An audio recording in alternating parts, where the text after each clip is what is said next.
Ability है वो खुद है। हमें पता नहीं होता सब्जेक्ट सेलेक्ट करना है, कौन सा सब्जेक्ट सेलेक्ट करना चाहिए, क्या क्राइटेरियाज होते हैं सब्जेक्ट सेलेक्ट करने के, फिर किस सब्जेक्ट का क्या स्कोप है, मैं कौन कौन से कॉलेजेस कौन कौन से यूनिवर्सिटीज को ज्वाइन कर सकता हूँ, पाकिस्तान में अब्रॉड में जाता हूँ तो उनका क्या स्कोप होता है, डिफरेंट कॉलेजेस हैं उनके क्या मेरिट्स होते हैं, मेरिट फॉर्मूला कैलकुलेशन उनकी क्या होती हैं, या मुझे जो मिसगाइड कर दिया जाता है फील्ड में तो मैं अपनी फील्ड को चेंज करके कहीं आना चाहता हूँ, तो फिर मेरे लिए कौन से ऑप्शंस मेरे सामने मौजूद होते हैं जिनमें जाना मेरे के लिए क्या होता है बेहतर हो। इसको स्टार्ट करते हैं। मिल गया, ठीक है। सबसे पहले कैरियर क्या चीज होती है हमें पता होना चाहिए। जब भी हम कैरियर काउंसलिंग सेशन ज्वाइन करते हैं या अपने कैरियर के बारे में सोचते हैं तो मुझे पता होना चाहिए कि कैरियर क्या है।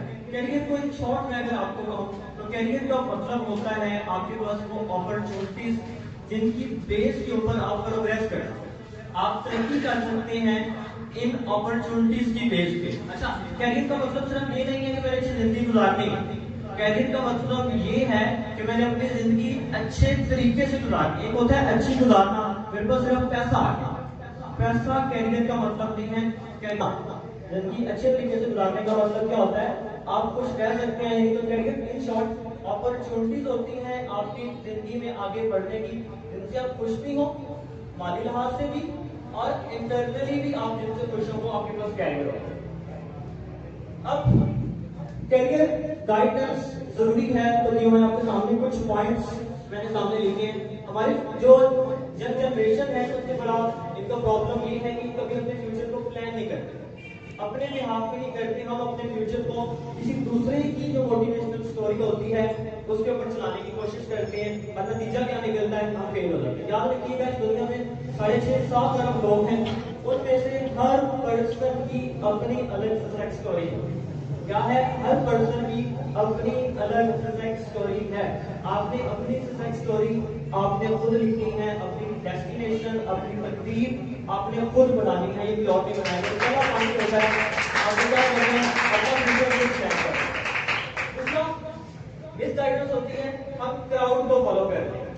क्या करते हैं, फॉर एग्जाम्पल जैसे कि बच्चा 8वीं से 9th क्लास में आता है तो उसका जो 5वीं पास मामा होता है जो फुप्पो होती है वो ये कहती है कि कुड़ी को साइंस में खानी, मुंडा साइंस ही करेगा।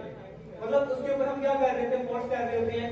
उनका जो नजरिया होता है वो क्राउड की बेस पे होता है कि ज्यादा लोग साइंसेस में जा रहे हैं, हम साइंस में ही एडवांस हो सकते हैं, आर्ट्स की फील्ड में कोई स्कोप नहीं है। ये मिस गाइडेंस होती है, स्पेशली यहाँ पे मैट्रिक के बाद फिर जी FSc with math, FSc with bio. इसको मैंने टर्म्स को थोड़ा सा चेंज किया है, FSc with math, FSc with bio. वैसे नहीं कह रहा प्री इंजीनियरिंग प्री मेडिकल, क्योंकि प्री इंजीनियरिंग और प्री मेडिकल के वर्ड लगाने से बच्चे यही समझते हैं अगर मैंने एफएससी विद मैथ कर लिया तो मैंने सिर्फ इंजीनियरिंग ही कर दी है, इसके अलावा मेरे पास कोई और ऑप्शन नहीं। इसी तरह एफएससी प्री मेडिकल कह देता हूँ, आपके पास सिर्फ जी आपको लगता है कि मैंने एमबीबीएस कर लेना है या बीडीएस कर लेना है, इसके अलावा ऑप्शन नहीं है।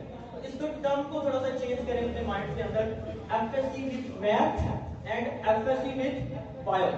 फिर हम बायोलॉजिकल साइंसेस में जा सकते हैं या मैथमेटिकल साइंसेस या फिजिकल साइंसेस, ये हमारे पास दो चीजें होती हैं उसमें जा सकते हैं।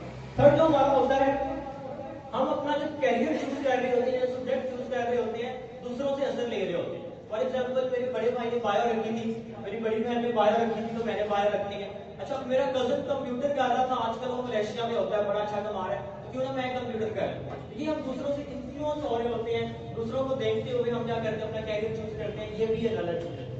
उसके बाद आपके पास आता है करंट ट्रेंड्स चल रहे होते हैं, मीडिया के ऊपर कुछ न्यूज चल रही होती है, हम उसी मीडिया ट्रेंड्स को फॉलो करते हुए अपना कैरियर चूज कर लेते हैं। करंट ट्रेंड्स इस चीज में क्या है, हमारा फोकस लॉस है, हमें पता ही नहीं है हमारा डेस्टिनेशन क्या है, हमारा विजन क्या है, आउट ऑफ विजन होते हैं। जब हमें अपने विजन का नहीं पता तो हम आउट ऑफ फोकस हो जाते हैं। एक सिंपल सी स्टोरी मैं आपको सुना देता हूँ फोकस के हवाले से। एक तीरंदाज सिखाने वाला उस्ताद था, तो वो अपने शागिर्दों को तीरंदाजी सिखाना चाह रहा था। तो उसने अपने तीनों शागिर्दों को बुलाया और दूर कहीं दरख्त के ऊपर एक परिंदा रख दिया लकड़ी का बना हुआ। अलग से ये कहा तीनों को बुला के कि आपने क्या करना है, इस परिंदे को हिट कर। पहला तीरंदाज सामने आया, उसका पहला शागिर्द, उससे उसने पूछा तीर कमान तुमने पकड़ लिया, तुम्हें क्या नजर आ रहा है? उसने कहा जी मुझे दरख्त नजर आ रहा है, दरख्त के पत्ते हैं और नीला आसमान है, ये सारी। उसने कहा चुप करके तुम साइड हो। दूसरे को बुलाया, दूसरे ने अपनी कविता शुरू कर दी। आसमान का रंग नीला है, दरख्त है, दरख्त के ग्रीन कलर के पत्ते हैं, दरख्त की हाइट इतनी है। उसने कहा तुम भी बैठ। तीसरे शागिर्द को बुलाया, तीसरे से उसने पूछा तुम्हें क्या नजर आ रहा है? उसने कहा मुझे उस दरख्त के अंदर परिंदे की आंख नजर आ रही है। उसने कहा तीर चलाओ। उसने फौरन तीर चलाया, जो तीर था सीधा उसकी आंख में लगा।